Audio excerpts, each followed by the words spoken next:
आदाब, नमस्कार, अस्सलाम वालेकुम नाज़रीन। पल पल न्यूज के न्यूज रूम से मैं हूं आपके साथ नदीम अकरम। पॉपुलर फ्रंट ऑफ इंडिया को लेकर के तमाम बड़ी अपडेट लगातार सामने आ रही है, पर पॉपुलर फ्रंट ऑफ इंडिया को लेकर के बात करने से पहले जो गोदी मीडिया में खेल चल रहा है उसे देखना और समझ लेना बहुत जरूरी है, क्योंकि आज सुबह सुबह फिर एनआईए, ईडी और तमाम एटीएस द्वारा फिर से छापेमारी जो है वो पॉपुलर फ्रंट ऑफ इंडिया के कार्यालयों पर की गई है और कई 9 राज्य से तकरीबन 250 लोगों की गिरफ्तारी आज हुई है, जिसे मीडिया जो है संदिग्ध बताता हुआ दिखाई दे रहा है। देश के लिए बड़ा खतरा थे ये लोग, इसलिए ये गिरफ्तारी हुई है। और कुछ मीडिया वाले तो इतना हद तक आगे गुजर गए हैं कि आतंकी से जोड़ करके दिखाने की कोशिश कर रहे हैं, जो कि एक खेल लगातार जारी है मीडिया द्वारा, जो कि आरोप लगा करके हिरासत में लिया जा रहा है। आरोप अभी सिद्ध नहीं हुए हैं, सबूत सामने आना बाकी है, पर अभी तक सबूत आए नहीं तो मीडिया संदिग्ध आतंकी देश के लिए बड़ा खतरा ये कहता हुआ लगातार दिखाई दे रहा है।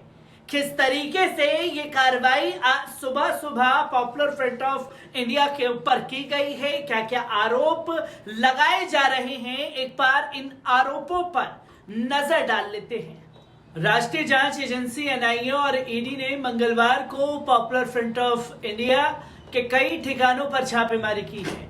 दिल्ली के शाहीन बाग में एनआईए ने रेड करके पीएफआई से जुड़े 30 लोगों को हिरासत में लिया है। शाहीन बाग में इस एक्शन के बाद केंद्रीय पुलिस फोर्स को तैनात कर दिया गया है। वहीं महाराष्ट्र से 15, कर्नाटक के कोलार से 6 और असम से 25 पीएफआई कार्यकर्ताओं को पकड़ा गया है। एनआईए और 9 राज्यों की एटीएस एक साथ एक्शन में है। दिल्ली के शाहीन बाग में एनआईए की टीम ने मंगलवार सुबह छापा मारकर 30 लोगों को हिरासत में लिया। इनमें से कुछ के बारे में एनआईए को पुख्ता सूचना मिली थी, जबकि कुछ को संदेह के आधार पर हिरासत में लिया गया है। इस एक्शन के दौरान पूरे शाहीन बाग में केंद्रीय सुरक्षा बल सीआरपीएफ की तैनाती कर दी गई है। शाहीन बाग में ही सीएनआरसी के खिलाफ कई महीने तक प्रदर्शन हुआ था, जिसको देखते हुए आज शाहीन बाग में धारा 144 लगाई गई है। एनआईए महाराष्ट्र, औरंगाबाद, जलान, सोलापुर और परवानी में भी कई तरीके की कार्रवाई हुई। सोलापुर में एनआईए ने पीएफआई के एक मेंबर को गिरफ्तार किया है। यह पीएफआई के ऑपरेशंस में शामिल बताया गया है। एनआईए इसे दिल्ली ले जा रही है, जहां इससे आगे की पूछताछ की जाएगी। जांच एजेंसी ने मालेगांव से पीएफआई चीफ मौलाना इरफान नदवी और एक्टिविस्ट इकबाल को भी गिरफ्तार किया है। इधर महाराष्ट्र एटीएस ने औरंगाबाद से 8 लोगों को गिरफ्तार किया है। वहीं ठाणे क्राइम ब्रांच ने पीएफआई से जुड़े 4 लोगों को गिरफ्तार किया है। इसमें 2 लोगों को मुंब्रा से, एक को कल्याण से और एक को आरोपी को भिवंडी से गिरफ्तार किया गया है। चारों ही पीएफआई के एक्टिव मेंबर हैं। पुणे और मुंबई से भी पीएफआई कार्यकर्ताओं की गिरफ्तारी हुई है। तो वहीं असम के 7 जिलों में कार्रवाई के दौरान पीएफआई के 25 कार्यकर्ताओं और नेताओं को गिरफ्तार किया गया है। असम पुलिस के प्रवक्ता ने बताया कि कामरूप ग्रामीण से 5, गोलपाड़ा से 10, करीमगंज से 1, उदलगुड़ी से 1 और गुबरी से 3 और बारपेटा से 2 लोगों को गिरफ्तार किया गया है। जांच एजेंसी एक्शन अभी जारी है। उत्तर प्रदेश एटीएस ने मंगलवार सुबह गाजियाबाद, मेरठ, बुलंदशहर में छापेमारी कर 16 लोगों को उठाया है। गाजियाबाद से 12, मेरठ से 3 और बुलंदशहर से 1 संदिग्ध को उठाया गया है। एटीएस को इनपुट मिले हैं कि ये पीएफआई यानी पॉपुलर फ्रंट ऑफ इंडिया से जुड़े हुए हैं। एटीएस ने ये कार्रवाई सोमवार मंगलवार के दरमियान रात को की है। एटीएस ने बुलंदशहर में पीएफआई से जुड़े वकील को भी उठाया है। मध्य प्रदेश एटीएस ने सोमवार रात भोपाल, उज्जैन, इंदौर समेत 8 जिलों में पॉपुलर फ्रंट ऑफ इंडिया के सदस्यों के ठिकानों पर रेड की। जांच एजेंसी ने 22 संदिग्धों को हिरासत में लिया है। एटीएस को इन संदिग्धों की जानकारी पूर्व में पकड़े गए 4 आरोपियों की पूछताछ में मिली थी। एटीएस की कार्रवाई अभी जारी है। उज्जैन से पीएफआई के 3 सदस्यों को उठाए जाने की खबर है, तो वहीं पीएफआई के गिरफ्तार कार्यकर्ताओं से पूछताछ के दौरान खुलासा हुआ है कि इनके मंसूबे खतरनाक हैं और नेटवर्क भी पूरे देश में फैल चुका है। मध्य प्रदेश सहित ज्यादातर राज्यों में पॉपुलर फ्रंट ऑफ इंडिया के सिम्मी से जुड़े होने के प्रमाण भी मिले हैं, जो कि दावा किया जा रहा है। इसके बाद देश भर की इंटेलिजेंस और सुरक्षा एजेंसियों ने पीएफआई का पूरा नेटवर्क खंगालने की कवायद शुरू की है। 20 राज्यों और 100 से ज्यादा शहरों में इनका सर्विस लॉन्च शुरू हुआ।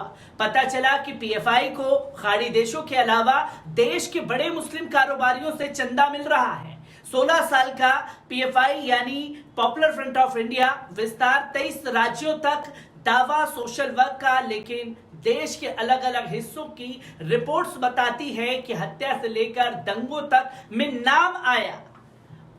सीए प्रोटेस्ट के दौरान शाहीनबाग जहांगीरपुरी से उठी हिंसा यूपी, राजस्थान, मध्य प्रदेश और बिहार तक पहुंची।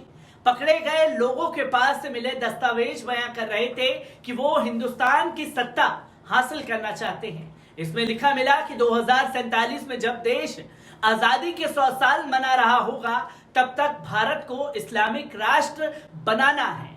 इस दस्तावेज में यह भी लिखा है कि 10% मुस्लिम भी साथ दें तो कायरो को घुटने पर ला देंगे। इसके लिए इनके पास 4 लेयर का पूरा प्लान है। बिहार पुलिस ने 11 जुलाई को बिहार शरीफ में अतर परवेज को गिरफ्तार किया, तो पता चला कि वे पहले प्रतिबंधित संगठन Islamic state movement of India यानी सिमी का सदस्य रहा है। राज्यों से आए लोगों को ट्रेनिंग भी दे रहा है। ईडी ने खुलासा किया है कि पीएफआई के हजारों सदस्य खाड़ी देशों में एक्टिव हैं, जो संगठन के लिए धन जुटाने का काम करते हैं। इन पैसों को अबू धाबी के एक रेस्तरां से मनी लॉन्ड्रिंग के जरिए भारत भेजा जाता था। पीएफआई ने मनी लॉन्ड्रिंग के जरिए पिछले साल 120 करोड़ रुपए जुटाए हैं।